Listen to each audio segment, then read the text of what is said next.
Gold trusted gold buyers తాకట్టులో ఉన్న బంగారాన్ని విడిపించి ఈ రోజు ఉన్న మార్కెట్ ధరకే కొనబడును.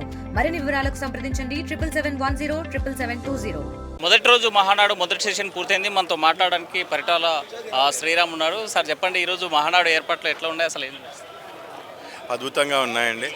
ఇప్పుడు నిన్నటి నుంచి చిన్నపాటి వర్షం ఉన్నప్పటికీ మొత్తము ఇక్కడ ఆర్గనైజర్స్ అందరూ కూడా దిగడము, మొత్తం జిల్లా నాయకులందరూ కూడా దిగడము, ఎక్కడికక్కడ ప్రజలకు ఎక్కడ ఇబ్బంది లేకోకుండా చూడడం అనేది. ఎందుకంటే మహానాడు ఎప్పటిలాగానే ఒక ఎమోషన్తో వస్తారు మహానాడికి. అట్లాంటి దగ్గర చిన్న చిన్న కొద్దిపాటి అసౌకర్యం కూడా కలగకూడదనే మా నాయకులు చేస్తున్న ప్రయత్నం చూస్తుంటే ఖచ్చితంగా చాలా కార్యకర్తల పట్ల వాళ్ళకున్న దృష్టి కానీ మహానాడు పట్ల ఉన్న గౌరవం కానీ కనిపిస్తుంది. కడపలోనే పెట్టారు కదా, ఆ ఎమోషన్ ఏమనిపిస్తుంది? గవర్నమెంట్ వచ్చింది, రాష్ట్రం అంతా వినపడేటట్టుగా మహానాడు కడపలోనే పెట్టాలనుకున్నాం. ఇందాక చంద్రబాబు నాయుడు గారు చెప్పారు తిరుపతిలో పెట్టేవాళ్ళం, అన్ని దగ్గరలో పెట్టాం. ఈరోజు మహాదేవుడి గడప నుంచి పెడుతున్నాం అని చెప్పని. సో ఇదొక మంచి శుభపరిణామం. ఇక్కడ ప్రజలందరూ ఈ రకంగా కలిసి రావడం, నాయకులు కలిసి రావడం కూడా చాలా ఆనందంగా ఉంది. అంటే రాష్ట్ర వ్యాప్తంగా వైసీపీ నాయకుల యొక్క వ్యవహార శైలి కావచ్చు, లేకపోతే ఇప్పుడు అరెస్టులను ఎట్లా చూడాలి?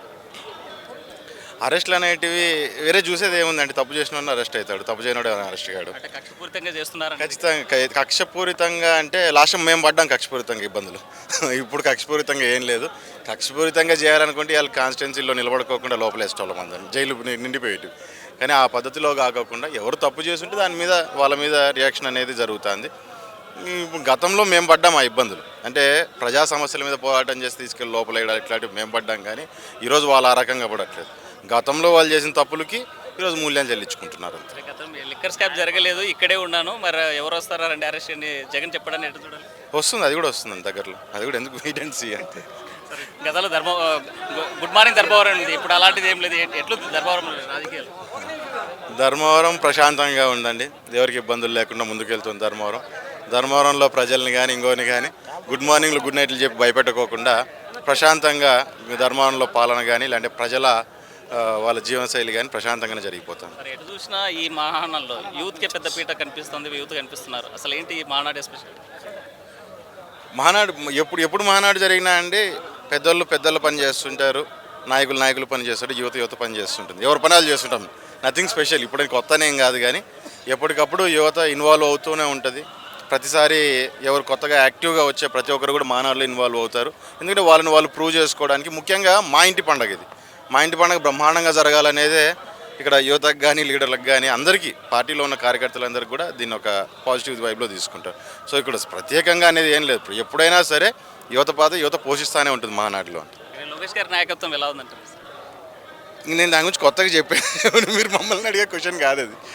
ఇప్పుడు లోకేష్ గారి నాయకత్వం అనేది ఈజ్ ఎ లీడర్గా యాంటీ గవర్నమెంట్లను ప్రూవ్ చేసుకున్నాడు ఆయన. అక్కడి నుంచి గవర్నమెంట్ వచ్చినప్పటి నుంచి యాంటీ గవర్నమెంట్లు ఎప్పుడైతే తిరిగారో, రాష్ట్రం అంతా తిరిగినప్పుడు రాష్ట్రంలో ఎక్కడెక్కడ ఏ సమస్యలు ఉన్నాయి, ఎవరు కార్యకర్తలు ఏ రకంగా ఉన్నారు, ఎక్కడ ఏ రకమైన ఇబ్బందులు పడ్డారు, నాయకులు ఎంత మేరకు పనిచేస్తున్నారు అనేది, దాంతోపాటు రాష్ట్రం అంతా టీడీపీ క్యాడర్తో చాలా వరకు పరిచయాలు అనేవి ఏర్పడ్డాయి. ఆ పరిచయాలకు ఈరోజు సార్థకం చేసేలాగా పనిచేసుకుంటూ ఆయన ముందుకు వెళ్తున్నారు ఈరోజు. సో ఈరోజు మనం లాస్ట్ 1 year నుంచి మనం చూసామంటే లోకేష్ గారు ఏ కార్యక్రమం అయినా సరే కార్యకర్తలకు కానీ గతంలో పార్టీకి పనిచేసిన వాళ్ళకు ఉపయోగపడేట్టుగానే ఆయన స్టెప్ తీసుకుంటూ వెళ్తున్నాం. మనం ఒకసారి గమనించుకుంటే ఇంకా 4 ఏళ్ళు ఉంది. 4 ఏళ్ళలో ఖచ్చితంగా ఆయన రాష్ట్రం అంతా తిరిగి ఏ నాలెడ్జ్ని అయితే సంపాదించారో ఆ నాలెడ్జ్ని ఖచ్చితంగా గుడ్ యూజ్కి పెట్టి కార్యకర్తల్ని, ప్రజల్ని, ప్రాంతాలని అభివృద్ధి పదంలో నడిపించడమే ఆయన ముఖ్య ఉద్దేశంగా ముందుకెళ్తున్నారు. అంటే ఈ ఏడాదిలో సూపర్ 6 ఎక్కడ అమలు చేయలేదు, కేవలం డైవర్షన్ పాలిటిక్స్ చేస్తున్నారని ప్రధాన ప్రతిపక్షం చెప్పే పార్టీ మీరేమంటారు? ఇప్పుడు ఒకటండి, పథకాలు అయినట్టుగా ఇప్పుడు ఒకటి చెప్తున్నా. ఈరోజు రాష్ట్రం ఈ పరిస్థితిలో ఉందంటే లాస్ట్ 5 ఏళ్ల పాలన. నమ్మాల్సిందే కదా, నమ్మాల్సిన నిజం. మీరు కానీ నేను కానీ ఎవరైనా నమ్మాల్సిన నిజం ఏంటంటే ఈరోజు రాష్ట్రం ఇబ్బందులు పడుతుందంటే లాస్ట్ 5 ఏళ్ల పాలన. దాన్ని సరి చేసుకుంటూ ఏ గవర్నమెంట్కైనా, వైఎస్ఆర్సీపీకే గవర్నమెంట్ రాగానే వాళ్ళు ఇచ్చిన పథకాలు ఏదో చేశామని చెప్పి ఈరోజు ఏ ప్రగల్భాలు పలుకుతున్నారో అవన్నీ వెంటనే చేసిన పనులేం కాదు. ఏ గవర్నమెంట్ అయినా వచ్చినాక గవర్నెన్స్ కానీ ఆర్గనైజేషన్ కానీ సెట్ అవ్వడానికి కొంచెం సమయం పడుతుంది.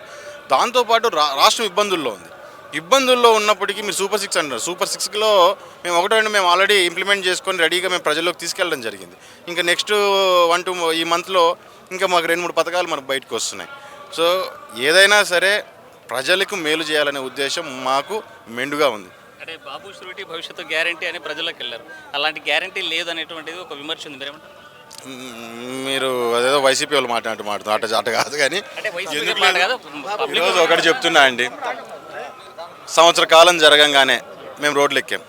మాతో పాటు ప్రజలు కలిసి వచ్చారు. సో మమ్మల్ని రాజకీయంగా పక్కన వారేసినప్పటికీ అనుకున్నప్పటికీ మాతో పాటు ప్రజలు కలిసి వచ్చారు.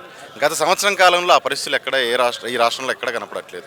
ప్రజలు వెయిట్ చేస్తున్నారు. రాష్ట్ర పరిస్థితిని అర్థం చేసుకుంటారు. చంద్రబాబు నాయుడు గారి కష్టాన్ని గుర్తిస్తున్నారు. ప్రజలు గుర్తించుకొని దాని ప్రకారంగానే పోతున్నారు. రెండోది, అక్కడ వస్తున్న ఏవైతే ప్రామిస్ చేస్తున్నామో సూపర్ 6 పథకాలు ఒక్కొక్కటిగా ప్రతి ఒక్కదాన్ని అమలు చేయడానికి ఒక ప్రణాళికబద్ధంగా ఎప్పటికప్పుడు ప్రజల ముందు పెడుతున్నాం. మాకు ఈరోజు ప్రజల్లో నమ్మకం ఉందంటే ఏదో మేము కొత్తగా పైనుంచి దిగొచ్చామని నమ్మకం కాదు. మేము చంద్రబాబు నాయుడు గారు రాష్ట్రాన్ని చూస్తున్న విధానం కావచ్చు, రాష్ట్రంలో ప్రజల్ని డీల్ చేసే విధానం కావచ్చు, డీల్ చేసే విధానాన్ని బట్టి ఇందాక మీరు అన్నారు కక్షపూరితంగా లోపలేశారు. అది వేయలేదు కాబట్టి ప్రజలు మమ్మల్ని నమ్ముతున్నారు. ఖచ్చితంగా ఈయన న్యాయం చేయగలుగుతారని చెప్పని వాళ్ళు ఖచ్చితంగా గుండెల మీద చేసుకొని ఈరోజు చల్లగా నిద్రపోతున్నారు. స్ఫూర్తిగా యువతకి మీరు ఏం చెప్పబోతున్నారు?